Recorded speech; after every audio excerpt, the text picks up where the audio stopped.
అందరికీ నమస్కారం. ఈరోజు మార్నింగ్ న్యూస్. ఈరోజు 12, 13, 14 తేదీ ధర్మ పరిరక్షణలో భాగంగా దక్షిణాది రాష్ట్ర ప్రముఖ ఆలయాలను సందర్శించిన AP deputy CM Pawan Kalyan garu. వాట్సాప్లో టీటీడీ రైల్వే సేవలు సీఎం చంద్రబాబు. ఏపీ రాష్ట్రంలో ప్రారంభించిన వాట్సాప్ గవర్నెన్స్ ద్వారా ఇప్పటివరకు 2.64 lakhs లావాదేవీలు జరిగినట్లు సీఎం చంద్రబాబు చెప్పారు. త్వరలోనే టీటీడీ రైల్వే సేవలను కూడా వాట్సాప్లో అందిస్తామన్నారు. అయితే 35% సర్వర్ సమస్యలు వస్తున్నాయని, ఆయా శాఖలు సర్వర్ స్పీడ్ పెంచుకోవాలని సూచించారు. సమీక్షలో మంత్రి లోకేష్ మాట్లాడుతూ వాట్సాప్లోనే QR కోడ్తో డిజిటల్ రేషన్ అందిస్తామని వెల్లడించారు. ఎస్సీ వర్గీకరణలో 4 గ్రూపులు కోరాం. మందకృష్ణ మాదిగ, టీజీ, ఎంఆర్పీఎస్ ఉద్యమానికి మొదటి నుంచి రేవంత్ మద్దతిస్తున్నారని, సుప్రీం తీర్పు తర్వాత వర్గీకరణను ముందుకు తీసుకెళ్తున్నారని మందకృష్ణ మాదిగ అన్నారు. ఎస్సీ వర్గీకరణ, రిజర్వేషన్ల అంశంపై సీఎంతో భేటీ తర్వాత మాట్లాడారు. రిజర్వేషన్ శాతం, గ్రూపుల్లో కొన్ని లోపాలున్నాయి. కులగణన లోపాలను సీఎం దృష్టికి తీసుకెళ్లాం. ఏబీసీ గ్రూపుల్లోని కులాల విషయంలో అభ్యంతరాలు తెలిపాం. 3 గ్రూపులను 4 చేయాలని అడిగామని చెప్పారు. కేసీఆర్ కీలక వ్యాఖ్యలు.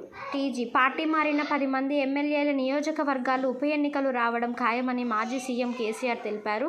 మాజీ ఎమ్మెల్యే తాటికొండ రాజయ్య ఇవాళ ఎర్రవల్లి ఫామ్ హౌస్లో కేసీఆర్ను కలిశారు.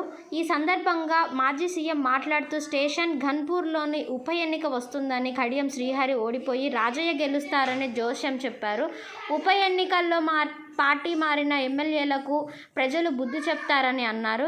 ఏఐ టెక్నాలజీ అందరికీ అందుబాటులోకి రావాలి పీఎం మోదీ. ఏఐ టెక్నాలజీ అన్ని దేశాలకు అందుబాటులోకి రావాలని ప్యారిస్లో జరిగిన ఏఐ శిఖరాగ్ర సదస్సులో పీఎం మోదీ అన్నారు.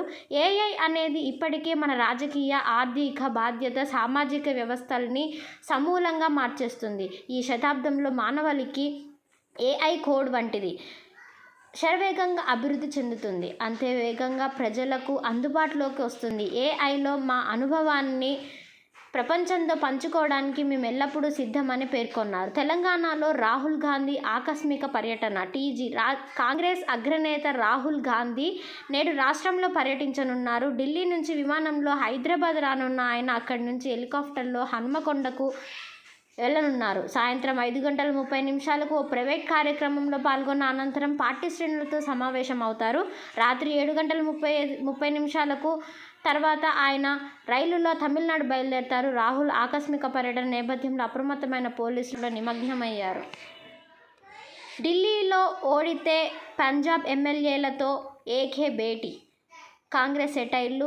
యాప్ కన్వీనర్ అరవింద్ కేజ్రీవాల్ కళ్లల్లో భయం కనిపిస్తుందని కాంగ్రెస్ ఎద్దేవా చేసింది. ఢిల్లీలో పార్టీ ఓడిపోతే పంజాబ్ ఎమ్మెల్యేలతో మీటింగ్ పెట్టారని సెటైర్లు వేసింది. ఆయన మరోసారి సీఎం పంజాబ్ అవ్వాలనుకుంటున్నారని పేర్కొంది. మరోవైపు 38 ఎమ్మెల్యేలు టచ్లో ఉన్నారన్న కాంగ్రెస్ ఇప్పుడు ఢిల్లీలో ఎందరున్నారో లెక్కించాలంటూ పంజాబ్ సీఎం మాన్ సవాల్ విసిరారు.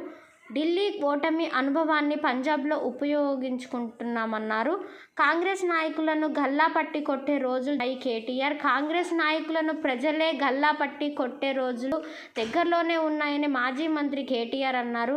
వాళ్ళిచ్చిన హామీలు అలాంటివని మండిపడ్డారు. ఇప్పటి వరకు రైతు రుణమాఫీ చరానా కూడా కాలేదని, రైతు బంధు రూపాయి కూడా పడలేదని విమర్శించారు. ఒక కాంగ్రెస్ ఎమ్మెల్యేలు కళ్యాణ లక్ష్మి చెక్కులు పంపిణీ చేస్తుంటే తులాభారం ఎక్కడా అని మహిళలే నిలదీస్తున్నారని కేటీఆర్ ఎద్దేవా చేశారు.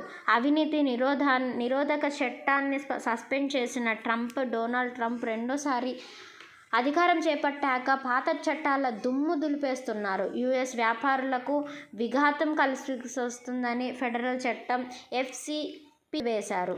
మరిన్ని మినహాయింపులు, ఉపశమనం కల్పించేలా సవరించాలని కొత్త అటార్నీ జనరల్ పామ్ బోండీని ఆదేశించారు. అమెరికన్ కంపెనీలు, ఎగ్జిక్యూటివ్స్ బిజినెస్ కోసం ఇతర దేశాల అధికారులకు లంచం ఇవ్వడం ఈ చట్ట ప్రకారం నేరం. అదానీపై FCPA ప్రకారమే అభియోగాలు మోపడం గమనార్హం.